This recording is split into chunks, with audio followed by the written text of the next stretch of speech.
What is going on, guys? Welcome back to another episode of the Gamer Show podcast. I'm your host, Charlie, and I'm here with Mitch. Hello, Charlie. Glad to be here. How are you? Oh, good, man. How are you? Pretty good. Pretty good. That's good, man. It's good to be back for another episode. It's been a little while since you've been on the show.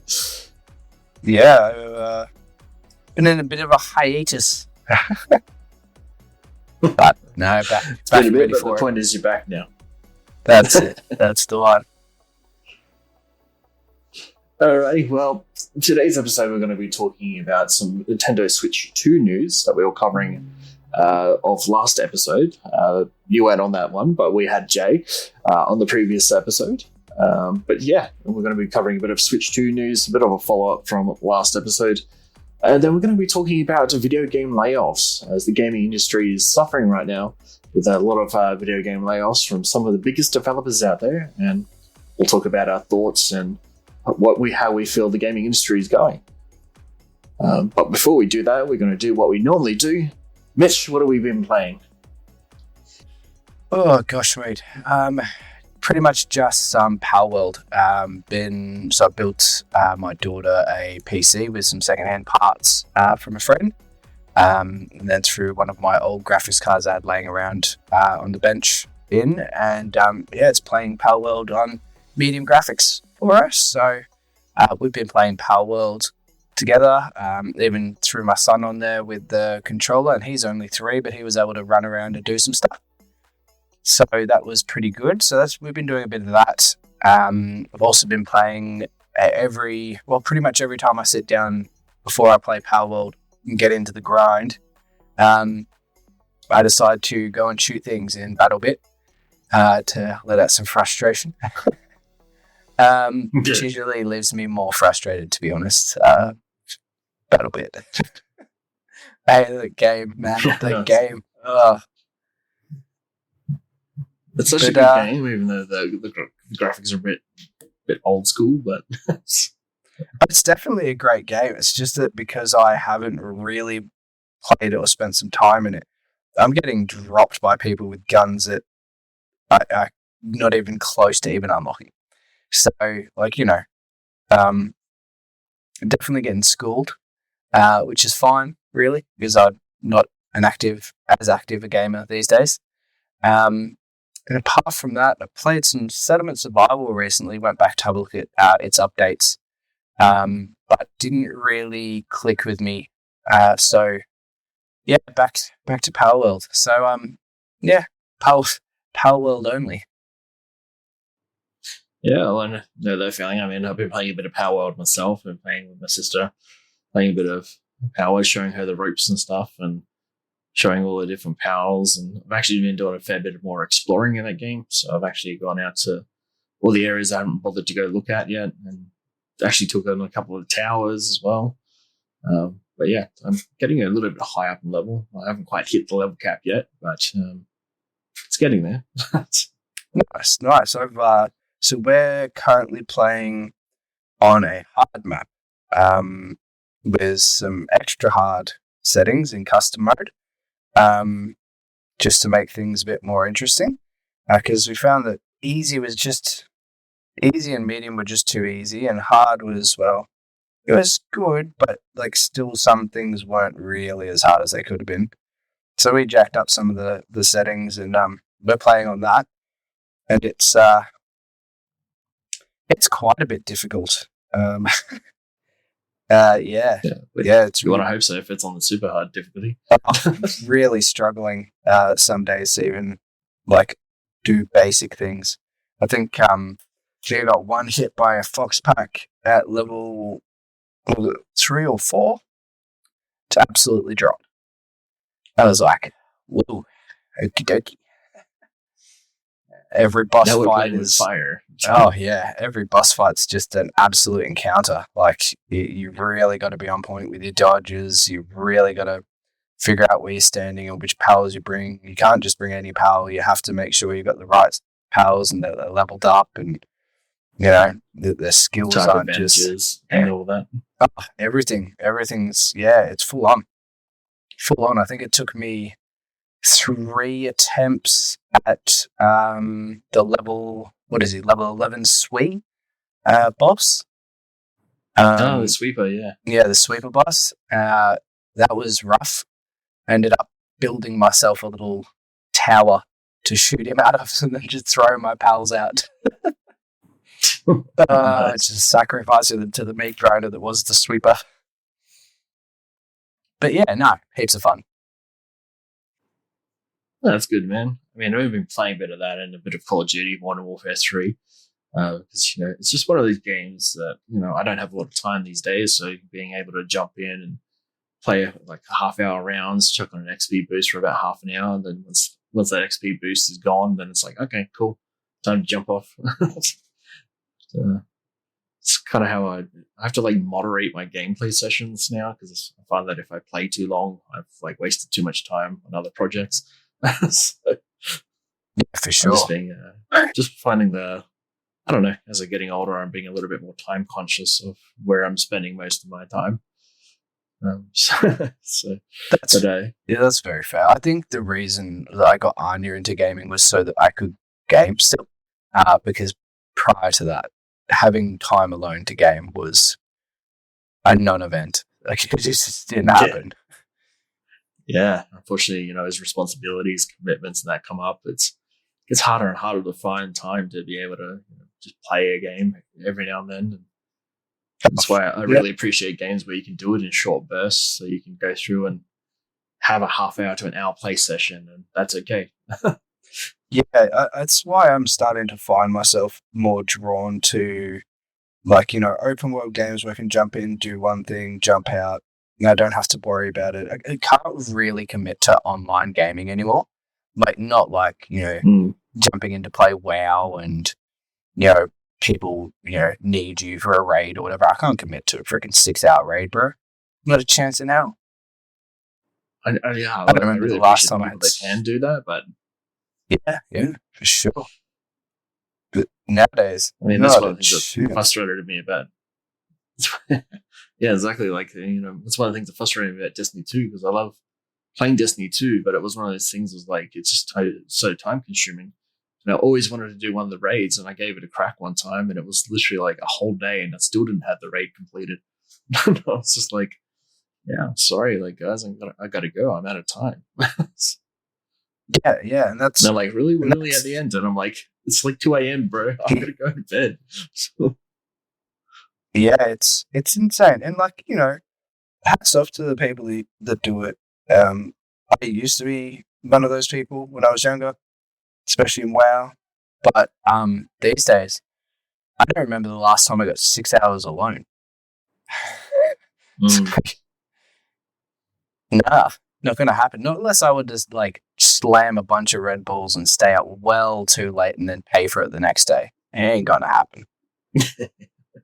Yeah. Yep. No, feeling, for me, I, work extra long hours and then I got to spend time with my partner. And then there's all these other projects I got on the side there. So, doing this podcast, for example, and trying to make content and all that kind of stuff. I feel like I'm doing 2 jobs these days. Yeah, for sure. For sure. I definitely am doing 2 jobs, but one just doesn't pay me. Except in, yeah, good feels stuff. The feels, the vibes. The vibes and feels. That's the one. That's all worth it. I mean, that's why we do this podcast, so we can bring it to our listeners. Yeah, exactly. For more loves and feels. For more loves and feels, give us a follow, subscribe, and that's it. Give us a tantrum. Hashtag sell out.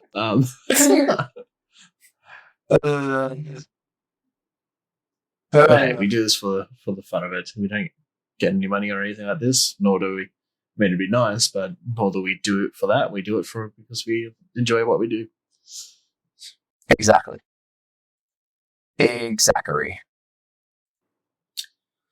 Well, since we went on a bit of a tangent for nearly 10 minutes there. That's what we do. That is genuinely what happens when I'm around. Yeah. We'll might as well jump into the first story. So we're doing a follow-up of our last podcast episode where we talked about everything we know about the Nintendo Switch 2 rumors.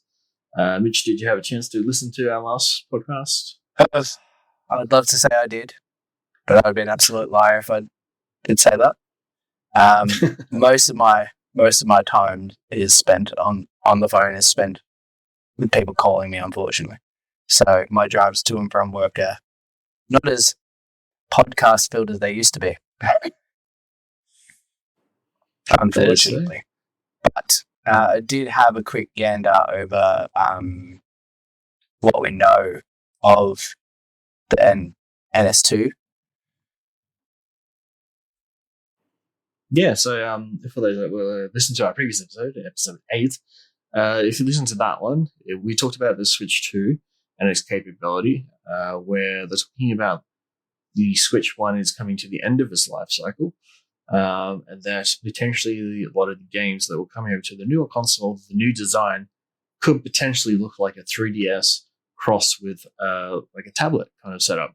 So if you think of it like a Samsung Fold kind of phone, that's the kind of design they may be going for with the Switch 2. Interesting choices. According to a patent, now that's, take that with a grain of salt. That doesn't necessarily mean it's gonna be that. We have seen other rumors to contradict that design. Another design is literally the Switch 2 will look exactly like the Switch 1. It will just be a bigger screen at 8-inch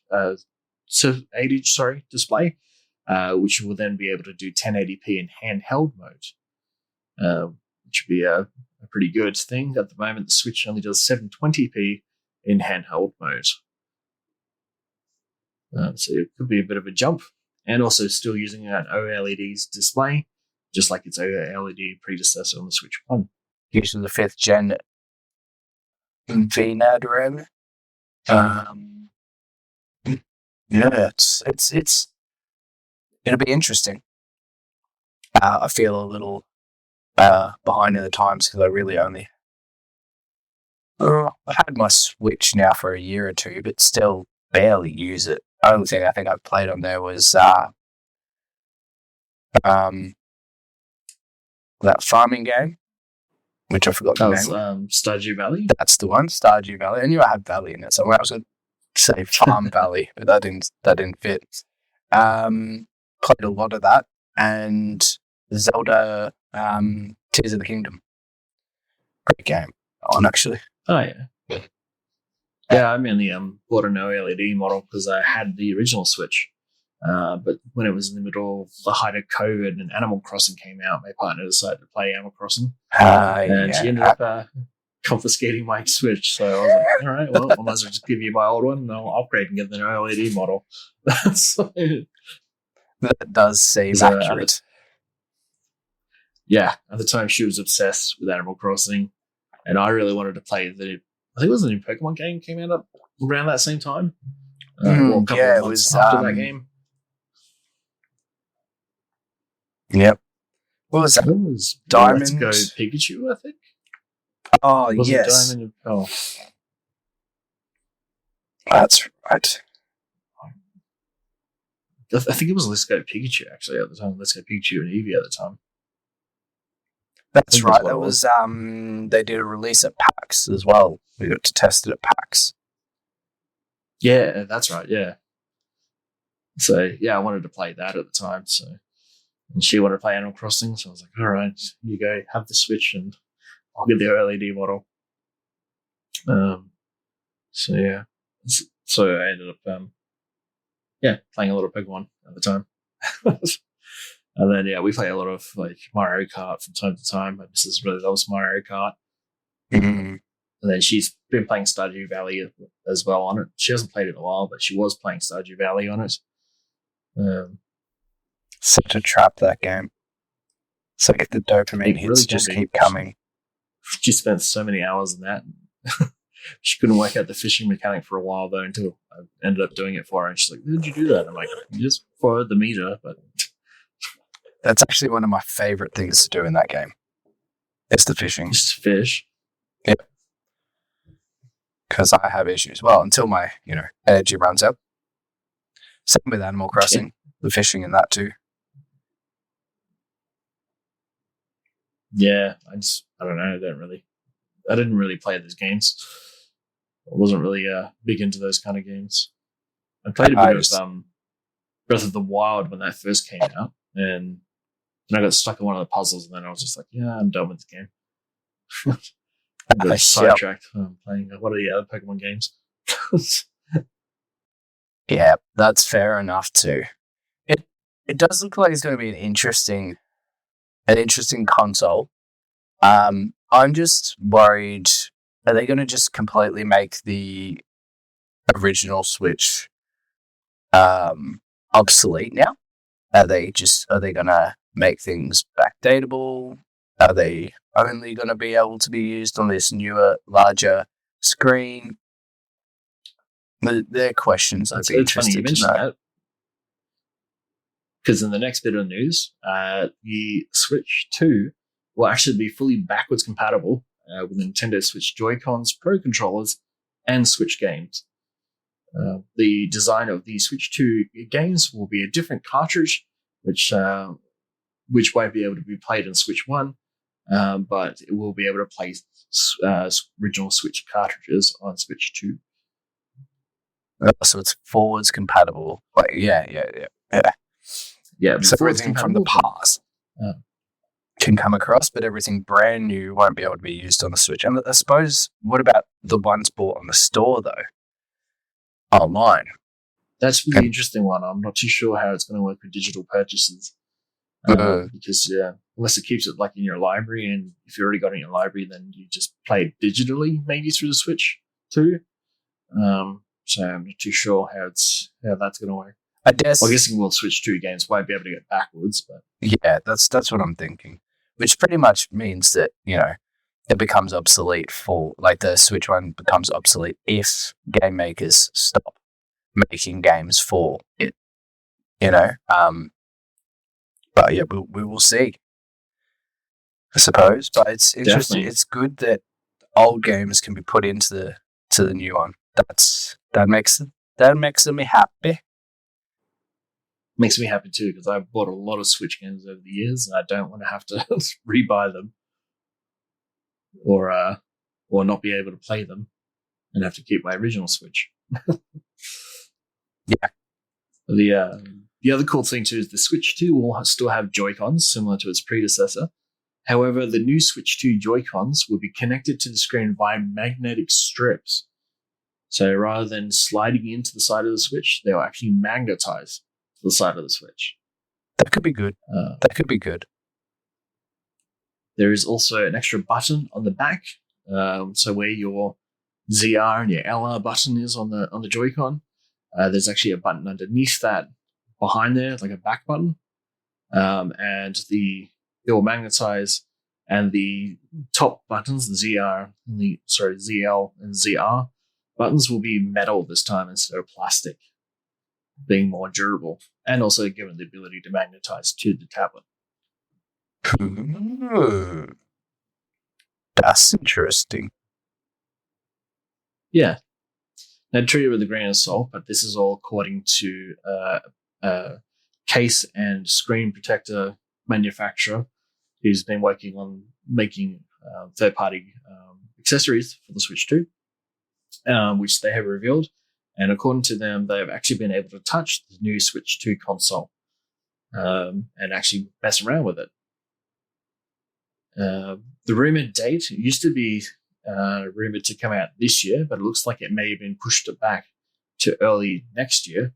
In spring 2025 is when it's estimated to be releasing, with some announcements over the next few months, particularly in June, which is the Summer Games Fest time, is when they may be announcing the Switch 2 is a real thing, with whatever name they decide to call it, and then it will release early next year.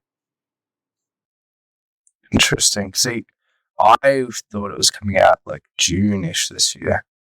Hey, the more you know. It was originally slated to be in June, estimated to be in June. Yeah, yep. However, they have pushed it back due to some hardware limitations and manufacturing costs.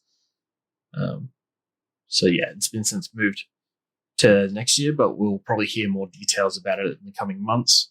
about the Switch 2, whether it's a real thing and what it's actually going to be called, because Switch 2 is just a placeholder title. They don't believe it's actually going to be called Switch 2. It could be called something else. And knowing Nintendo, they usually change it to something else. They never call anything Switch 2 or whatever. Yeah. With the exception of 3DS, because they had 3DS and then 2DS, but yeah.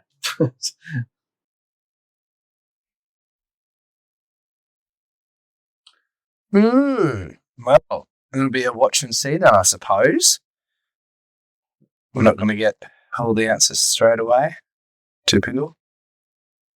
No, well, they probably won't get much information about it. These are all little tidbits. There has been rumors that game developers already have some of the dev kits already for the Switch 2, which would make sense because you would want to have really good launch titles for when it launches. With Ubisoft already apparently working on at least 5 titles for the Switch 2 already, which makes sense because Ubisoft and Nintendo have had a pretty good friendship of late. So much so they were able to use Mario characters in some of their own Ubisoft titles, which, Mario Rabbids, both the Spark of Hope and Kingdom Battle coming out with Ubisoft. Wouldn't surprise me that Ubisoft, having a close relationship with Nintendo, would be working on something for the Switch 2. Yeah. I mean, they pump out all these Just Dance titles for the Switch all the time, so it doesn't surprise me. Well, at least they've got a good relationship, better than some companies out there. Well, I suppose the other thing to talk about as well, I mean, with the digital library, with Switch Online, they have been releasing classic games under the Switch Online moniker, under the expansion pack. Yeah, yep. Is it possible we could be seeing some 2DS, 3DS, and Wii U / Switch games come to Switch Online instead? Oh, it's a thought. Because, the 3DS and the Wii U shop recently closed as of this month, well, as of April 2024 has closed down, meaning that a lot of people aren't able to play a lot of games they had on 3DS or Wii U. So I guess the real question is, if Nintendo wanted to, they could potentially move it to Switch Online and make it if you have Switch Online, you might be able to play those games on the library, taking a leaf out of like the Game Pass kind of situation. Well, it does seem to be the trend though, right? To be doing Game Passing, like Game Pass sort of stuff. It would be nice if Nintendo did a Game Pass because some of their games are quite exy. Yeah, and I could imagine, I'm surprised they haven't done that already. With there's such a big back catalogue of games from right up from, the 80s right up until now. I'm very surprised they don't have a massive back catalogue already available on it as a subscription service. Yeah, well, I suppose if they're still getting the sales, right? Like, why would you bother? If you're getting sales of your full, at full cost. But saying that, you would think that more people would come to it with a Game Pass. Well, it'd be a big achievement for people that remember Nintendo from when they were kids. I mean, I interact with a lot of people in the retail shop, who are parents now, and they see Mario's latest adventure, and they're like, "Oh, I remember playing Mario when I was a kid." So, and for those kind of older gamers now, they'll probably be more inclined to invest in something like that because they go, "Oh, remember you guys are playing Mario or whatever? I used to play Mario 64 back in the day. Let me show you how we used to play," that kind of thing. Yeah, for sure. Well, it's kind of like me and Zelda. Used to love all the Zelda games.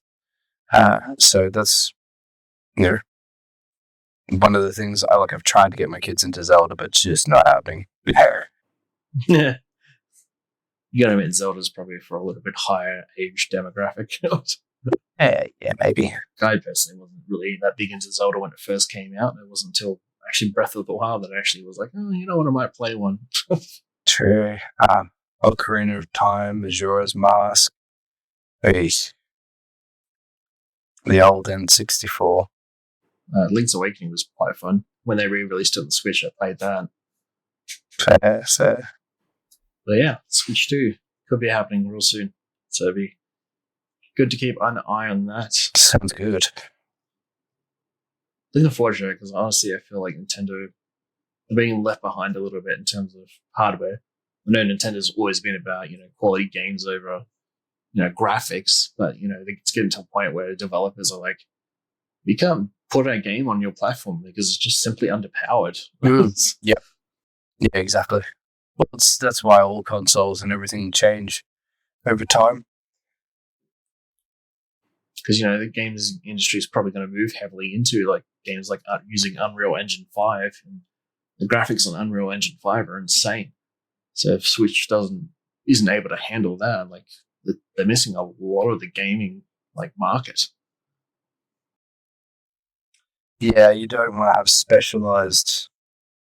You don't have to have a specialized system just to game like code and program, like build a game rather on just for your console. Like that just, it just doesn't make sense. I think those days are gone. I think the days of buying one platform over the other because of its exclusivity or its power or what's under the hood. Those days are kind of gone. You got to think about how accessible is this game and where can I play it. Yeah, exactly. Like, where do I want to play it rather than, which I think is why I vibe with the Xbox mentality at the moment. Like, I can play Xbox games on my PC, or I can go and buy an Xbox. The Game Pass really, really works well for that. And that's where I think, Microsoft has got it right, because they're starting to think a little bit more future-proofing and going, okay, in the future, it's going to get to a point where we won't even need a console anymore. It would just come down to how good is your internet and let's stream it. So, being open to backwards compatibility, having the place to play Halo on your PC or on Xbox. And inevitably, I wouldn't be surprised in the next few years that they go, all right, Halo is now available to play on PS5 and Switch using cloud gaming, using Game Pass as a cloud app. You download it on your PlayStation or your Switch, and you can cloud stream it to whatever console you prefer to play on. Yes. If Sony allows them. Well, Xbox is already becoming a publisher. I mean, they released, Grounded is now available on PlayStation. So yeah, that's true. Yeah, I just feel like an entire app dedicated to it, to Xbox games, might be a bit far or in depth for. It's either that or Xbox just becomes a full-fledged publisher, and they're like, it's not exclusive to Xbox or PC anymore. You can get it on PlayStation 5 and Switch as well. So they still make money. So you won't have access to Game Pass, but they will make money from sales from publishing games on other platforms. Yeah, that's true. That's fair. Because let's be honest, PS5 and Xbox is not that too different in terms of capability and in terms of their hardware capability, it's not too dissimilar. So they could easily just port the game over to that console and just change the button layout, and there you go. Boom. Yeah. Yep. Yeah, that's fair. It's kind of what I do on PC anyway. Yeah, I can see it happening. But in terms of developers, though, I guess we can kind of segue into it since we're nearly at the halfway mark already. We're talking about game developer layoffs. This article that I've got here from Kotaku is talking about how many developers have actually gone under as of April this year, which is quite staggering, where we've just how long we've been into 2024. It's the end of April at the time of this recording, and there's already been 8,800 jobs been laid off already in the gaming industry. Yeah, it's quite insane. And like, if you were to look at last year, over 10, I think it was over 10,000 jobs were lost in the last year. So that's a massive quantity. Yeah, last year's collective was somewhere in the ballpark 10,000. We're already 3/4 of the way there, and we're not even into May yet. which is very alarming about how many people are getting the sack, how many people are getting cut, how many people that maybe are unemployed now, and what does that say about the gaming industry as a whole more than anything else? Yeah, it's like when you look at the whole, there's a lot of closed down development studios and such like that. There's definitely in the layoffs, there's definitely smaller studios doing it as well, but majority of them are AAA studios. Which kind of makes sense because AAA games aren't selling like they used to. They aren't drawing the crowds or the audiences that they used to. And I think that's probably why, realistically. I think it's a combination of a lot of games aren't being put out in a healthy state due to things like crunch or higher ups in the corporations that are pushing titles out to meet deadlines that are unrealistic. But it's also, I think, a combination of gamers are getting more wiser at where they're spending their money. A lot of games these days are coming out around as of PS5 and Xbox launch windows. Some of these games are coming out at $100 a pop here in Australia. So plus $100 plus actually in Australia for a brand new release AAA title. With the cost of living and things like that, a lot of gamers are really wondering, is it worth my time and investment to put $110 into this game? And is it going to be good? Because if it's not a good game, then I wasted $110. So, or am I willing to that's at launch, or am I willing to wait a couple months or wait for it to go onto a Steam summer sale or something?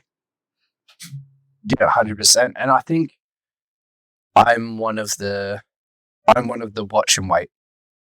I don't have that kind of cash flow to be dropping on a video game that I'm not going to be spending large amounts of time on, realistically. So for me, it's let's just sit back and see if this game's any good, watch some reviews, look at some gameplay. Is it something I'm interested in? Is it not? And then decide. And I find myself continually drawn to indie developers comparative to AAA games. If I'm going to spend my hard-earned $50, then it's probably going to be on an indie game. Yeah, and I think this is the perfect time to be an indie developer because, all the smaller projects that are out, people are willing to spend $20, $30, $50, $60 on and giving a shot to an independent game developer that's, put their heart and soul on something rather than give it $110 to a company like EA, for example. Not throw them under the bus, but, give them money for getting a game like Battlefield 2042, where it's incomplete and an absolute disaster at launch. Or Anthem. Or, games like Anthem, that was terrible. Forspoken, when that came out, it looked promising, was garbage. That's my... Even Call of Duty Modern Warfare 3, when it came out, the single player was pretty much shat on by most critics. Purely because it was such a short campaign and they didn't actually do anything new with it. It was actually maps from their Warzone maps that were reskinned to make it look like it's a single player thing. Yep. This is my biggest gripe. The time crunches, the quality, the effort put in.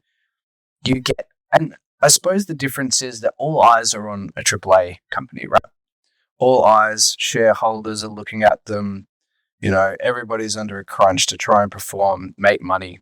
I get it. I do. And indie developers make something out of passion. They could take 10 years. You wouldn't even know about it until it drops and becomes a hit. Do you know what I mean? So I get that is also something that plays in. But I find there's indie developers out there that, they'll be working on something for a couple of months, drop it in an absolutely broken state, but nobody cares, and they still play it.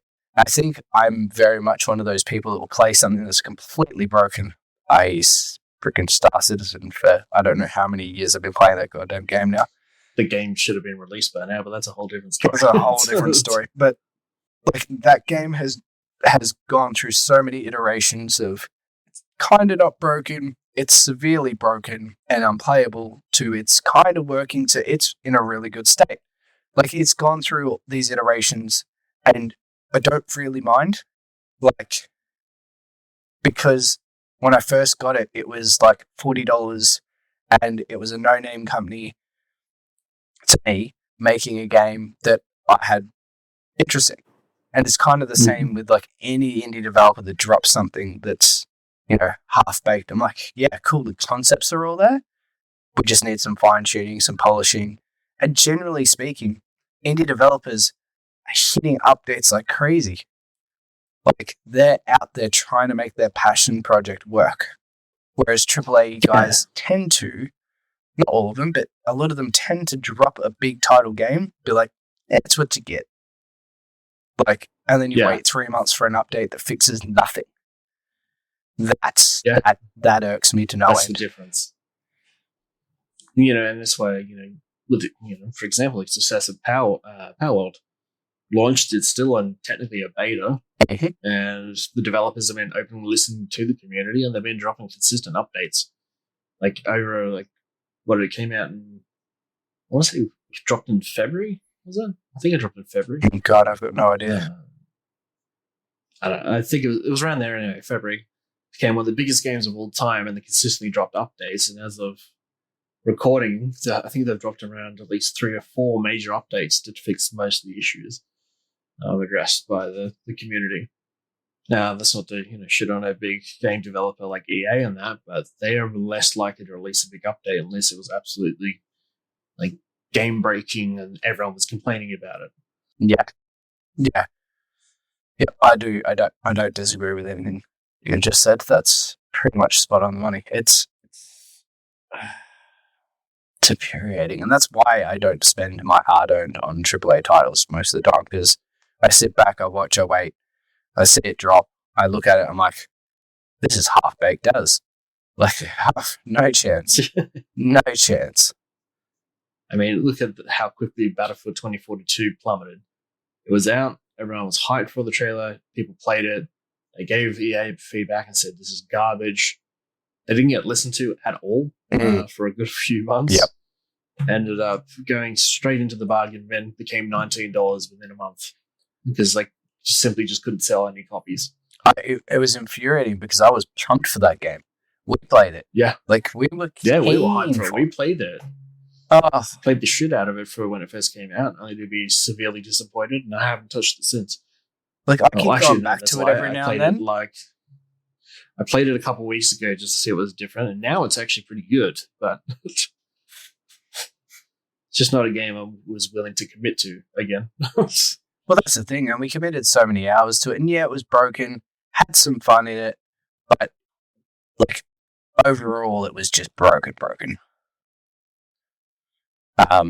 So yeah, what can you do? Well, and that I think it's also about having the right team on those kind of things as well. Because I mean, Battlefield 2042 release didn't go exactly according to plan, fell off the end. They ended up replacing most of the staff. They get in Vincent Zambella from the Titanfall series to come in and try and fix it. And it's only now that they've finally started listening to the player base and going, yeah, we need to bring back the class system. The hero system didn't quite work. We need to go back to destruction and bring everything that made Battlefield. I think they were just trying too much because they were trying to make it very similar to the success of Apex Legends, having all these different characters that had different abilities. And everyone's like, we don't want an Apex Battlefield. We want Battlefield as Battlefield. Yeah, and that's what everyone's always been screaming for. They wanted Battlefield. They wanted the ability to do what you do in Battlefield, which is destroy absolutely everything and then turn it into a slogfest. Like, that's just good old-fashioned Battlefield. And then half the buildings weren't destructible. Like, there was some maps where the buildings weren't destructible at all. Which was terrible, really. Like, for a Battlefield. Like, you remember, what was it? Battlefield 1, was it? everything in that was destructible. From memory, Yeah. used to blow walls out the side of buildings just to get to the guys on the inside, like just for funsies. Who used a door? Yeah, Battlefield 4 was good for that. Yeah. Although Battlefield 4 did tame it back a little bit, but Yeah. Battlefield 3, it was like really great when you could just like someone's behind a wall, just C4 on the wall and walk in, next thing the whole building collapses. Yeah, but that's the joys. That was Battlefield.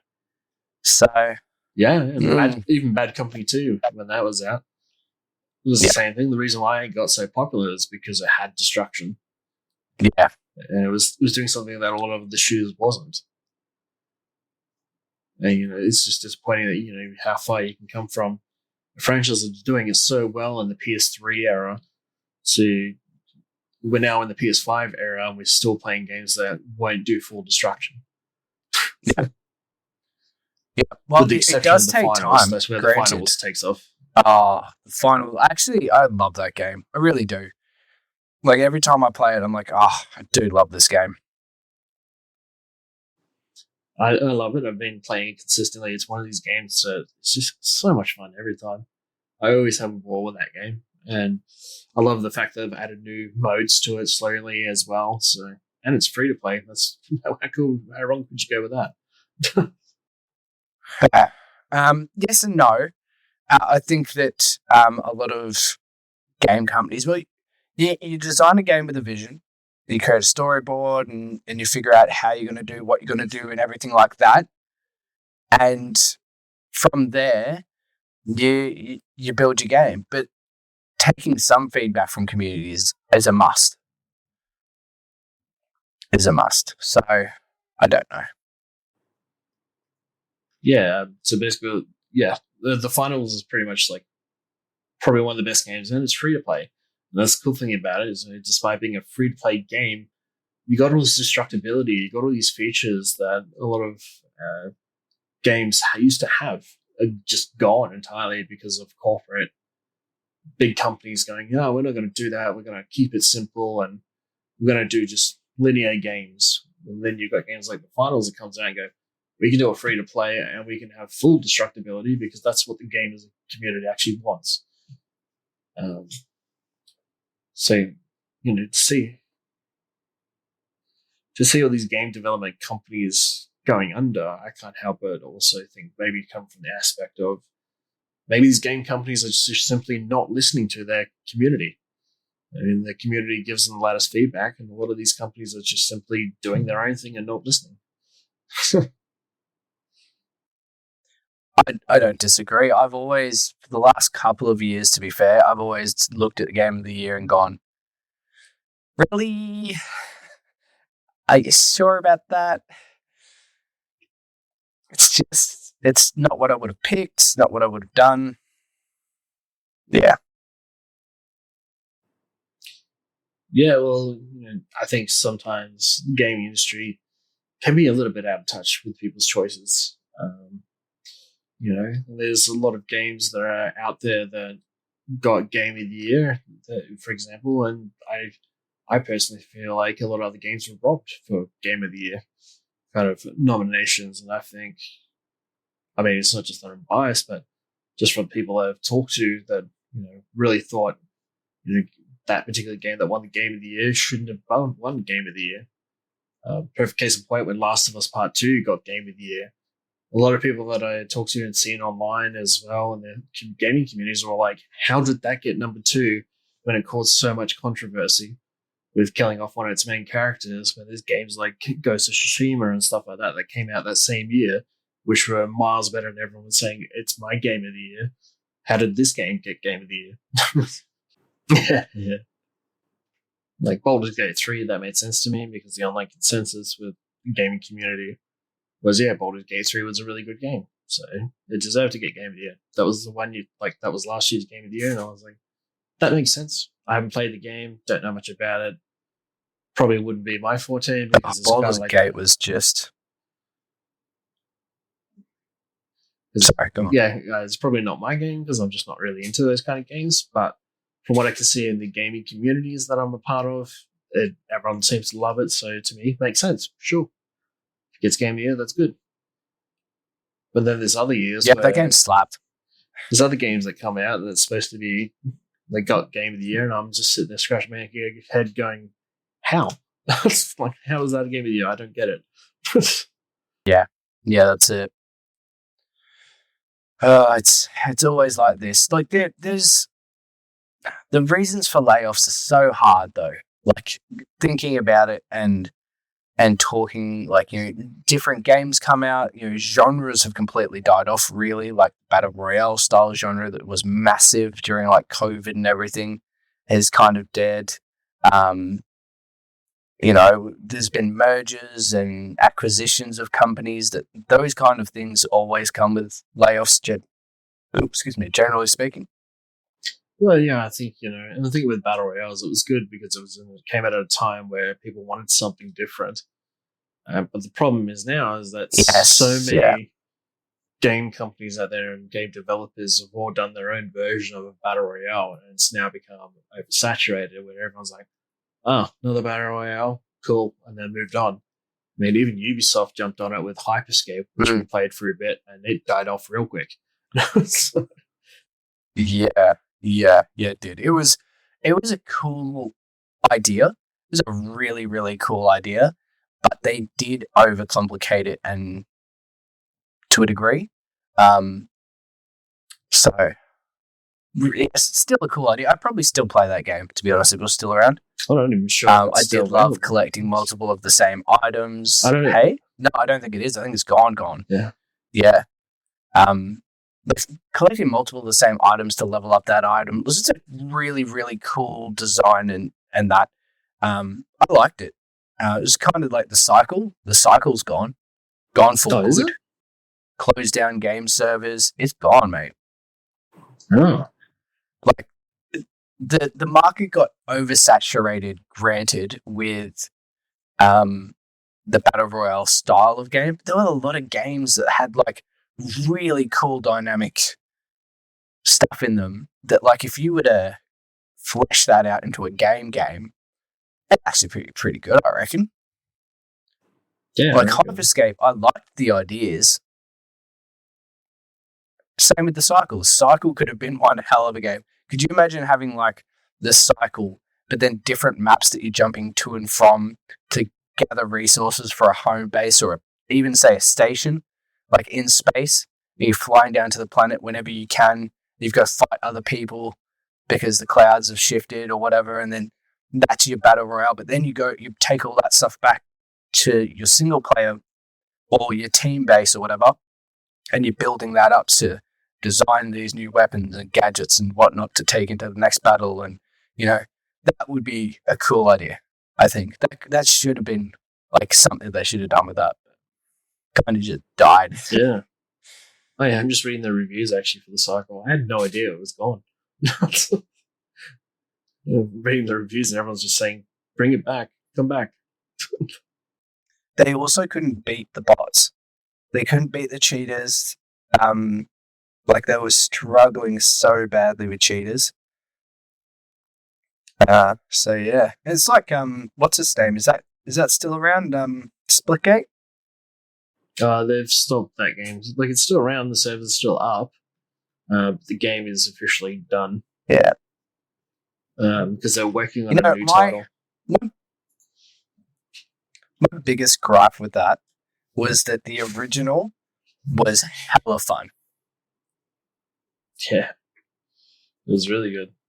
Like, we had so much fun in the original version of that.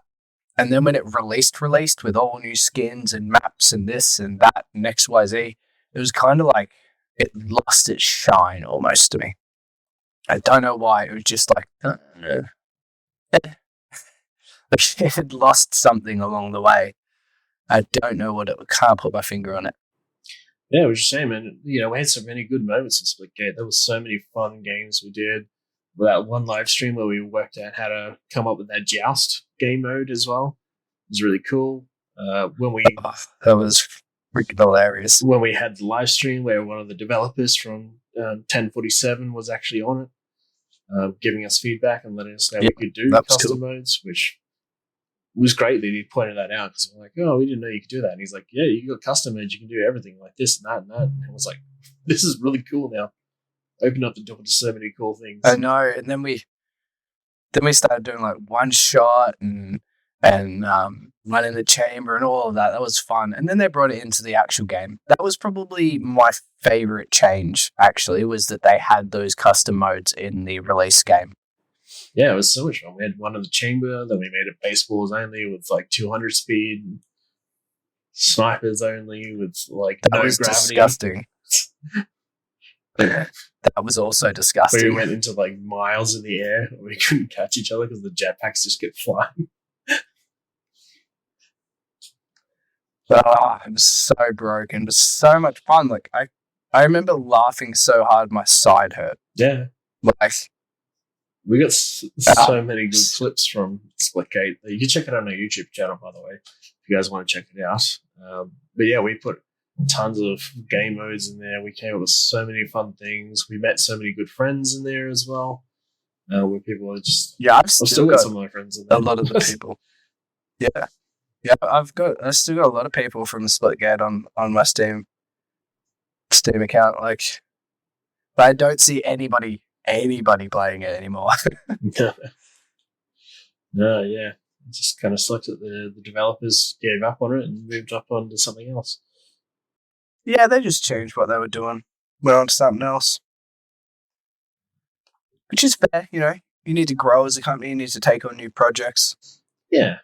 That's fair enough. Excited to see what they work on next. It's not to say the game is fully dead yet. It's just they're not working on it right now. Yeah, exactly.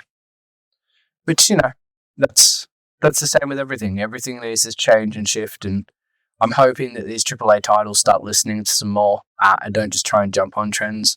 It's been a while since they've made their own trend, I feel. They seem to be doing a lot of copy-paste, which is what is killing, I think, them. Whereas indie gamers are coming out with these ideas. You know what I mean? Yeah. And I think big AAA companies could learn a thing or two from indie developers. And if they're willing to listen, that is. But the biggest problem is that why try and break the mold when the mold makes me money? Yeah, I suppose it's tried and true for them. I mean, look at Call of Duty, it's been exactly the same for however many entries now, and it still makes them a shit ton of money. So. Still a shit game. No, it's not. But like, actually, I think I'd like Call of Duty more if I had the time to play it. That's my biggest thing, right? Like, I used to love Call of Duty when I had the time to invest in multiplayer. But the single player campaigns never, but lately especially, don't do it for me at all. The single player ones have been pretty shit, to be honest. The only one that I actually really liked was, even though Infinite Warfare got shat on, was Infinite Warfare had a really good single player. Yeah, but nobody played it because at the time. Infinite Warfare, is that the one where you had the mechanized suit? Yeah, well, there's Advanced Warfare that has a mechanized suit, and then Infinite Warfare was. I think Advanced Warfare was after Infinite Warfare. It's the one that has Kevin Spacey in it before he got cancelled. Did he get cancelled? Yeah, Kevin Spacey got cancelled ages ago. Man, I'm so out of touch with the world. Dude, that was like 4 or 5 years ago he got cancelled. That's why you don't see him in anything anymore. That joke, I don't know crap about what's going on with the world. He got in trouble because he allegedly was made sexual advances on a child actor many years ago. And then good. It came to light, and then instead of using his apology, he used his opportunity to come out as gay. And of course, that didn't go down well. Coming out when you're supposed to be making an apology for touching someone, not exactly goes down well. Quite curious.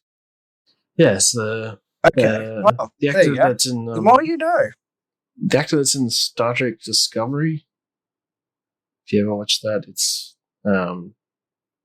blonde-haired guy. I can't remember his name. Well, yeah, no, it's been a while since I watched anything Trekkie. I usually watch Trekkie, but Discovery was one of the good ones. Anthony Rapp. There you go. Yeah, Anthony Rapp is the kid. Well, the guy. He was a kid at the time, but jeez. So, well, let's not get into that kind of business. It's a different podcast. Makes me feel the ickies. Yeah, I can't. Yeah. Anyway. Oh, damn. Well, either way, I did like the ones with the exosuits. They were a heap of fun. I actually really loved the multiplayer gameplay as well. Yeah, and I actually like Advanced Warfare, Infinite Warfare. Black Ops is the one I don't really like. I don't like the Black Ops franchise. But that's just a personal preference. Like, I know a lot of people love the Black Ops games, but I'm just never really been a fan of Black Ops. With the exception of Cold War. Fair. I like Cold War. I think that is the truth. Cold War, yes. I actually really love the old school military style games, like Battlefield 1. I loved that game. Battlefield 1 was fantastic. I love Battlefield 1 as well. That was really good. Battlefield 5, not so much. I kind of want to go back to it. I'm actually tempted to go back and play the story mode of Battlefield 5 because I actually was interested in the stories, but the multiplayer wasn't. Is it Battlefield 5 I'm thinking of, is it? One set in World War One. It is Battlefield 5, yes. Yeah, Battlefield 5 was the one I absolutely loved. I never really gave it a chance. That's right, because you would hardly ever play it with me. Oh, Battlefield 1 was also really good. I liked 1. That's very good. I liked 1. I didn't really play 5 that much. Yeah. I wouldn't mind getting back into 5, actually. Give it another crack. Give it a whirl. Or if that, would go back onto the Battlefield 3 servers and see if I can find them. There's a couple of Australian servers still going for Battlefield 3. Good lord. But they mess around. Everyone's hit the level cap and they just dick around most of the time. But if you jump in there and you start playing it seriously, then all of a sudden all hell breaks loose. Yeah, because they're like, what are you doing? It's funny because I jumped into a server and they're all just messing around. I can tell they're having little sniper battles. And I started playing seriously and I was like getting the FAMAS and like F2000 and killing them. And then you just watch the whole server devolve into chaos because they're all like, holy shit, there's someone new here. Let's play it properly. Like, how do you play this again? We've been dicking around so long. We don't even sniping for so long. You just see them sniping. There's just like food packets around them, and they're just all been camping the entire time. Yeah. Completely forgotten how this works. Forgot we're in a war. Dear me. Well, I suppose we'd better wrap this up, hadn't we? We probably should. We get close to the hour mark, so we probably should wrap it up. Thank you guys so much for listening. If you'd like to also watch this, I have the video content as well being uploaded soon, hopefully on YouTube. But yeah, if you want to give it a listen, we're available on Spotify, Google Podcasts, also YouTube Podcasts now is what it's actually under, Amazon Music, and Apple Music as well. So yeah, that's it for this episode. Hell yeah. We'll be back hopefully pretty soon with another episode. But I've been your host, Charlie. I've been here with Mitch. Thank you for having me. Have a great evening. Certainly, and as always, we'll see you on the next level.